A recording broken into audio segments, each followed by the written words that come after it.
In Module 4, we're looking at understanding self. We've previously looked at the differences between System 1 and System 2, or the System 1 is the subconscious mind and System 2 is the conscious mind.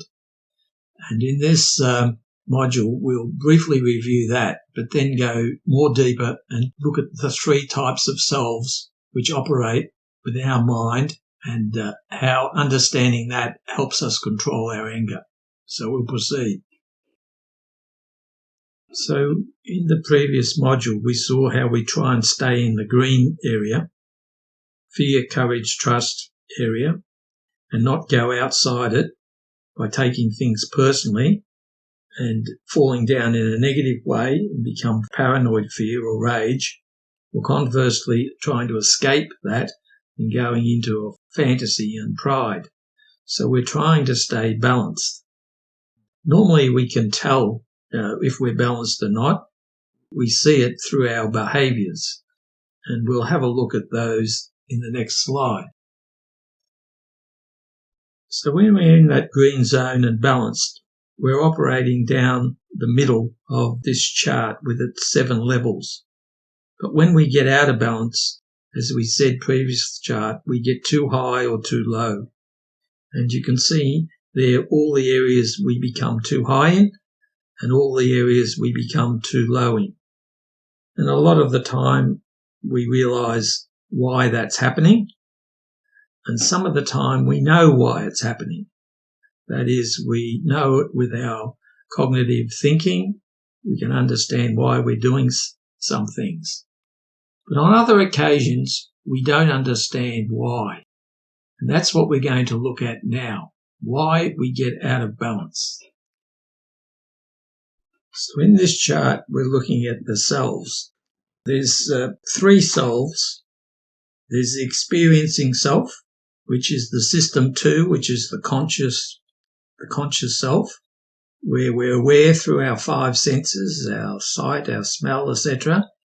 We can identify external experiences, and sometimes if they come through the body, we can feel those through our body. And that's in the experiencing self. But we've also got a remembering self.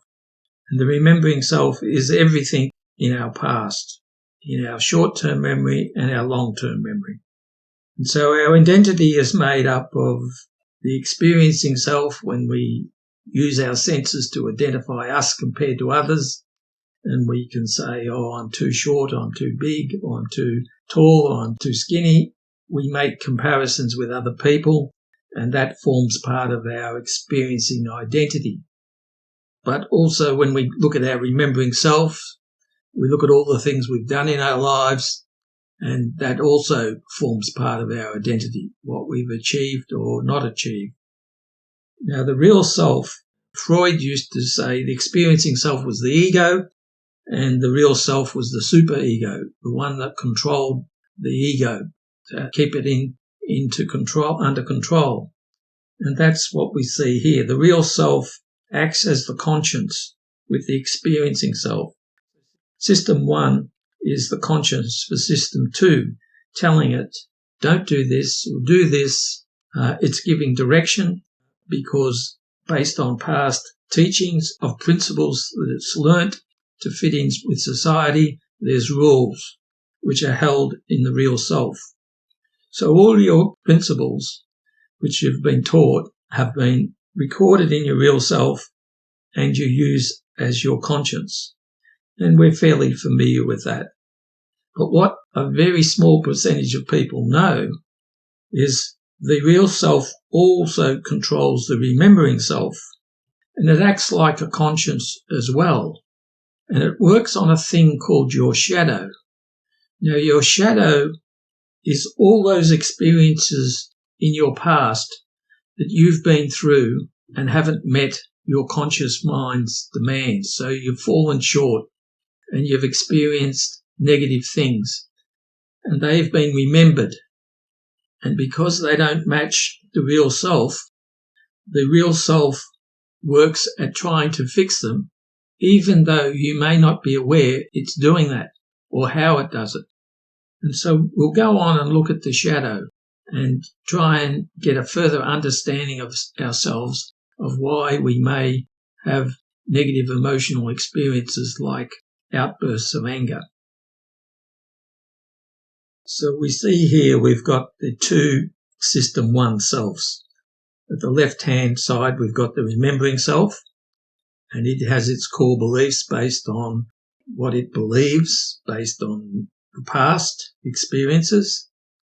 And for instance, it might think, I've got a core belief I'm not a good person because I've failed so many times in the past. So when I look at my past experiences, they've all been failures. So my core belief is that I'm a failure. Whereas your system one real self is only the positive sides of what you should have achieved. There's no judgment there. There's no comparison. It's just pure values. But between the remembering self and the real self, there's a gap because you're not perfect. You haven't achieved all the standards that have been set in your real self core beliefs. And it creates what's called a shadow. Now, the shadow can occur in any of the 7 areas of your life, and they're showed down the middle in the blue section. So it could affect your spiritual health, your emotional health, your physical health, your financial position, your working, your family, or the rest of society through your community.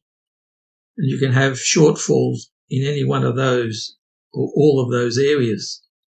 And because you don't want these revealed to the outside world, you develop what's called defense mechanisms. And these defense mechanisms work to protect your shadow.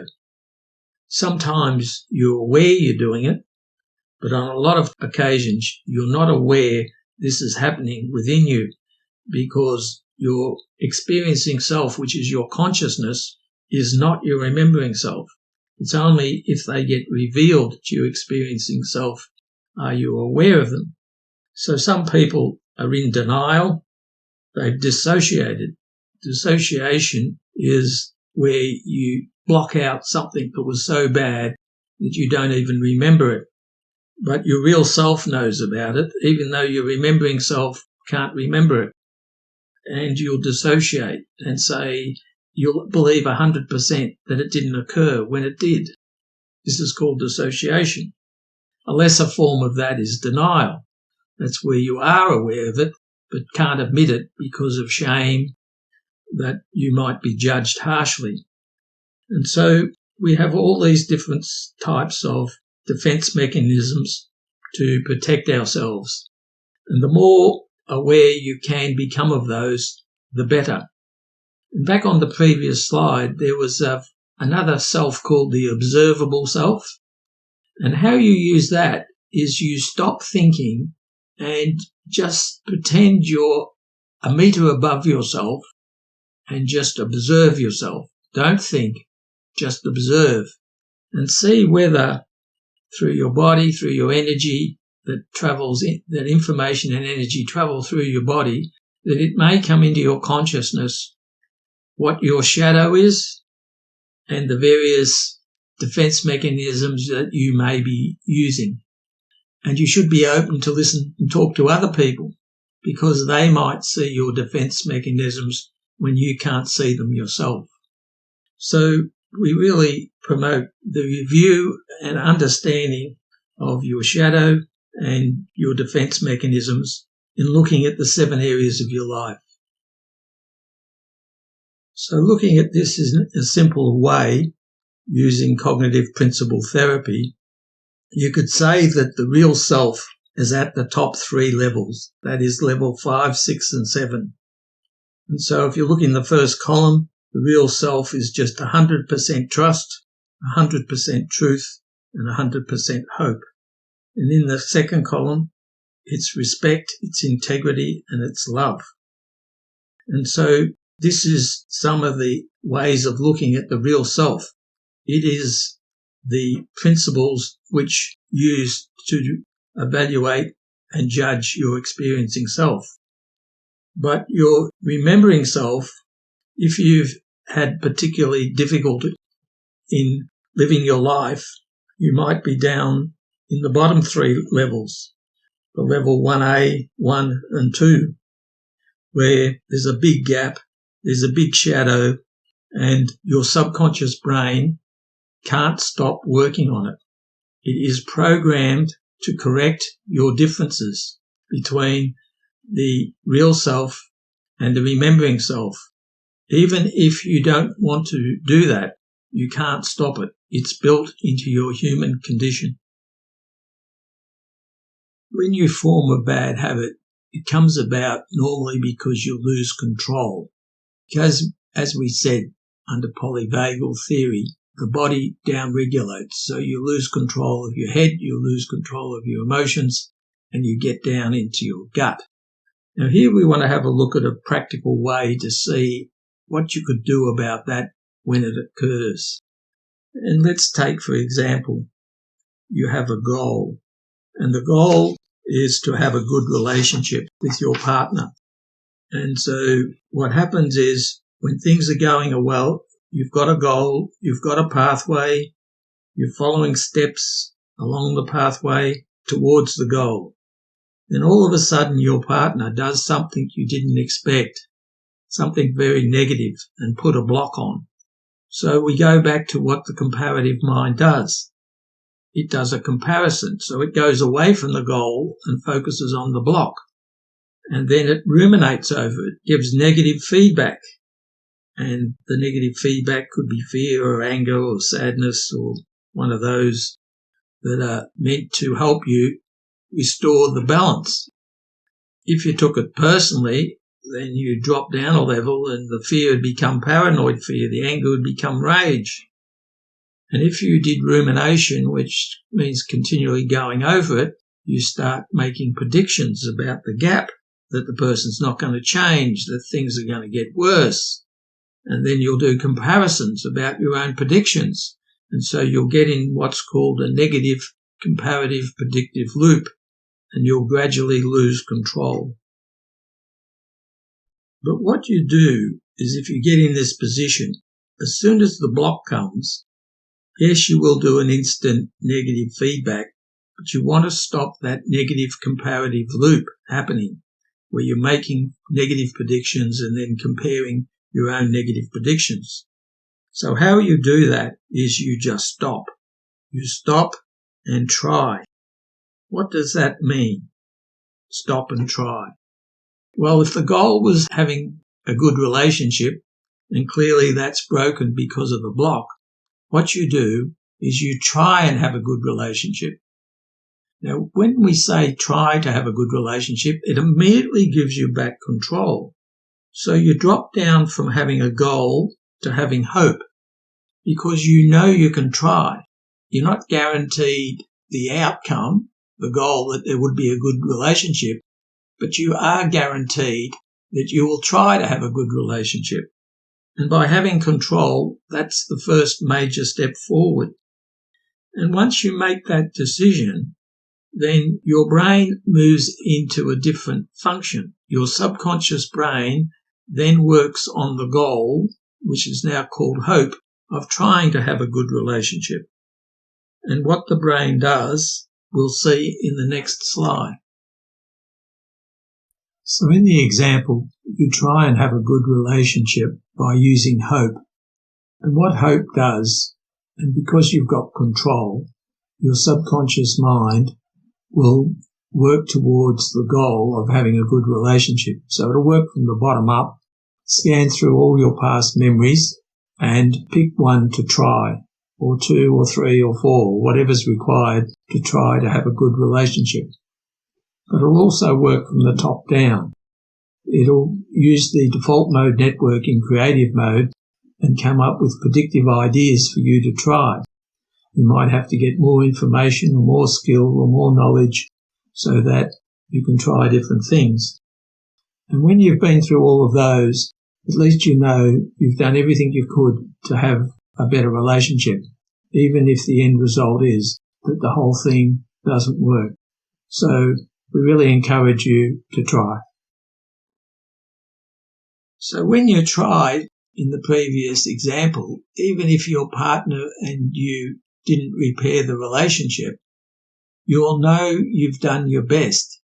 And so it's far better, even if the relationship is over, to split up knowing you've tried everything you can rather than breaking up with a violent argument and you regret some of the things you said and did and how you behaved.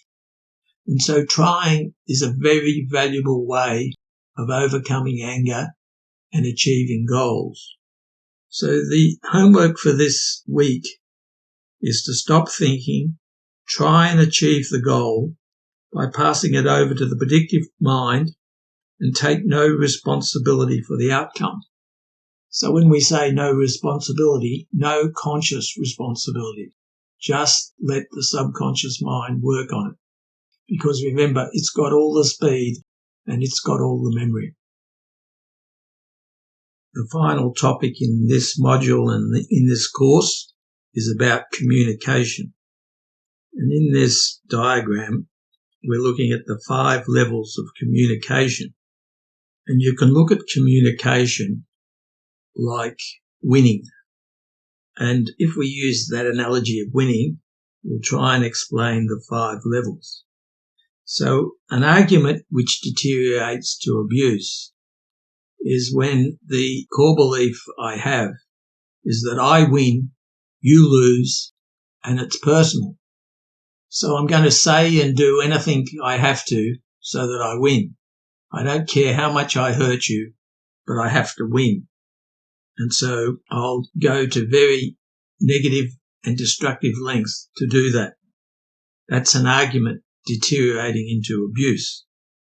And we've said all along through modules 2, 3 and 4 that the purpose of controlling your anger is never to be at this level. If you go to the next level, it's a discussion ending in an argument. And it's the same outcome in a way that it's I win, you lose, but it's not personal. I'm not going to attack you personally, but I'm so stubborn that I believe my argument is so good that I'm not even going to listen to yours. And so the discussion can end up in an argument. It's about I win, you lose, and it's behavioural.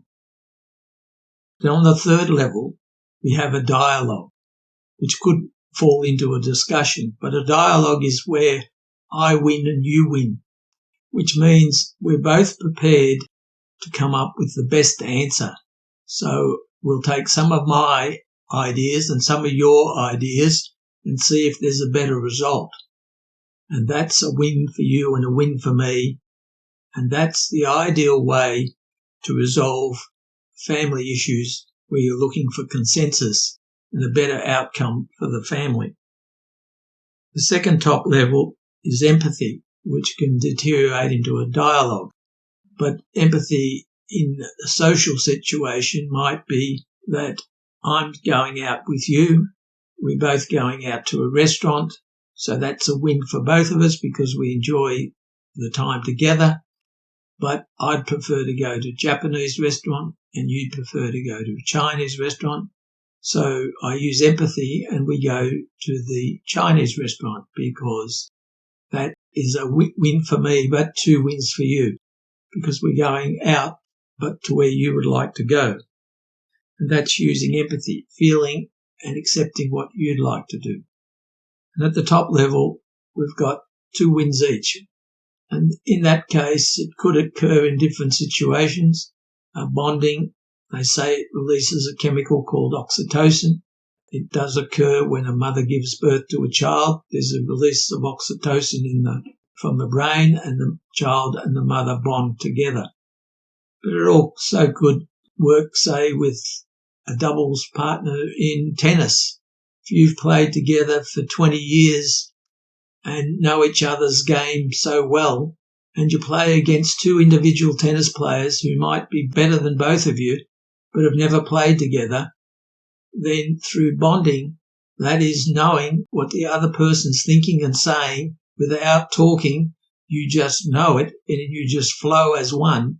In most cases, a bonded tennis player with a partner will outscore someone who's got individual talent but act as individuals, because they're not coordinated. They do not flow at the highest level. And so bonding is the highest level within the communication chain. So your challenge is always to move up a level. That's your homework as well for this week. Try and improve your communication. Thank you.